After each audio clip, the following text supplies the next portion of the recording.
কাল শেষ হচ্ছে ফুটবল নির্বাচনের মনোনয়ন ফর্ম বিক্রি। এরই মধ্যে ২১ পদের জন্য ৩০টি ফর্ম বিক্রি হয়েছে। সভাপতি পদে চমক দিনাজপুরের সংগঠক AFM মিজানুর রহমান চৌধুরী আর সহ সভাপতি পদে নাসের শাহরিয়ার জাহিদি। চমক নয়, ফুটবলের পরিবর্তনের প্রত্যাশায় দুজনেরই প্রার্থী হওয়ার লক্ষ্য।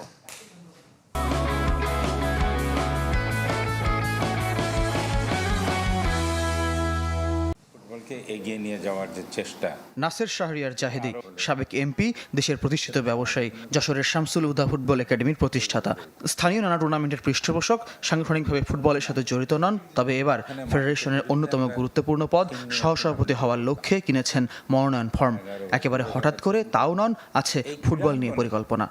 সবখানে আমরা যদি রাজনীতিকে টেনে আনি, এটা ঠিক নয়। আমরা ক্রীড়াঙ্গনে বিভিন্ন রাজনৈতিক দলমতের লোক আসতে পারি, বিভিন্ন ধর্ম বর্ণের মানুষ আসতে পারি, কিন্তু এখানে এসে আমাদের একটাই লক্ষ্য থাকবে, স্পোর্টসকে এগিয়ে নিয়ে যাওয়া বা ফেডারেশনে এলে ফুটবলকে এগিয়ে নিয়ে যাওয়া। এবং যে নির্বাচিত হতে পারলে বাকি সংগঠকদের সহযোগিতায় ফুটবলকে এগিয়ে নিতে চান। কমিটিতে না থাকলেও ফুটবলের সাথে থাকতে চান নাসের শাহরিয়ার। যারা নির্বাচিত হতে পারবেন না, আমি তাদেরকে অত্যন্ত সম্মান করব, এই কারণে যে আমি বিশ্বাস করি তারা ফুটবলকে এগিয়ে নিয়ে যেতে চান বলেই নির্বাচনে অংশগ্রহণ করেছেন। আর আমি যদি বিজয়ী না হতে পারি, আমি বিশ্বাস করি যারা বিজয়ী হবেন তারাও আমাকে তাদের সাথে কাজে সম্পৃক্ত করবেন এবং তাদের প্রতি সর্বাত্মক সহযোগিতা প্রদানে আমার দিক থেকে কোনো কুণ্ঠা থাকবে না।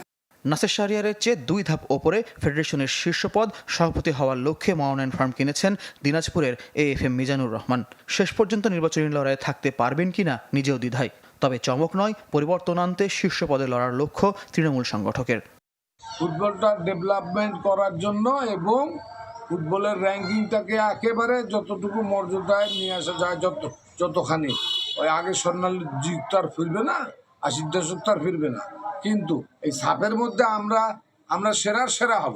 তাবিদ ভাই হোক আর আমি হই আর হই, যদি মনে করে তাহলে তার ক্ষমতা আছে সেই কাজগুলো করার। শনিবার শেষ হচ্ছে মনোনয়ন ফর্ম বিক্রি। নির্বাচনে শেষ বলে কিছু নেই, কে জানে আরও চমক হয়তো এখনও বাকি। ফয়জুল ইসলাম, চ্যানেল 24।